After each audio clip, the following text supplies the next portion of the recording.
ସେହିପରି ବାପା ମା ତୁମକୁ ଜନ୍ମ ଦେଇ ଛୋଟରୁ ବଡ଼ କରି ଲାଳନ ପାଳନ ବହୁତ ଦୁଃଖ କଷ୍ଟ ଆଉ ବେଦନାକୁ ଛାତିରେ ଚାପି ଧରି ଛୋଟରୁ ବଡ଼ କରନ୍ତି। ସେତେବେଳେ ତୁମେ ପହଞ୍ଚି ଯାଇଥାଅ ଯୌବନ ଅବସ୍ଥାରେ।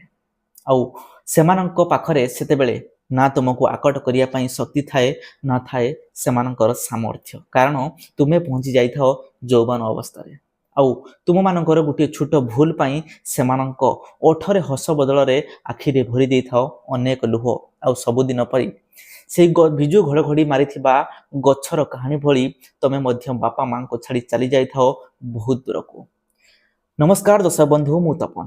ଆଜିର କାହାଣୀଟି ବହୁତ ନିଆରା ଢଙ୍ଗରେ, କାରଣ ମୁଁ ଯେଉଁ ବର୍ତ୍ତମାନ ଘଡ଼ଘଡ଼ିର କଥା ବା ବିଜୁ ଘଡ଼ଘଡ଼ିର ଶିକାର ହେବା କଥା କହୁଛି, ଏଠାରେ ବିଜୁର ଘଡ଼ଘଡ଼ି ନୁହଁ, ବରଂ ଏ ହେଉଛି ରୋଡ ଆକ୍ସିଡେଣ୍ଟ, यानी ସଡ଼କ ଦୁର୍ଘଟଣା। ଆଜିର ଯୁବପିଢ଼ି ସଡ଼କ ଦୁର୍ଘଟଣାରେ କିପରି ମୃତ୍ୟୁ ମୁଖରେ ପଡ଼ୁଛନ୍ତି, କିପରି ଟ୍ରାଫିକ ନିୟମକୁ ଫଲୋ କରୁନାହାନ୍ତି, ଯାହାଫଳରେ ସେମାନଙ୍କ ଜୀବନର ଶେଷ ଦିନ ପାଲଟି ଯାଉଛି। ମୁଁ ଆଜି ସେ ବିଷୟରେ ଆପଣମାନଙ୍କୁ ଡିସ୍କସନ କରିବା ପାଇଁ ଯାଉଛି। ଗୋଟିଏ ଆକଳନରୁ ଜଣାପଡ଼ିଛି ଭାରତରେ ପ୍ରାୟ ବର୍ଷ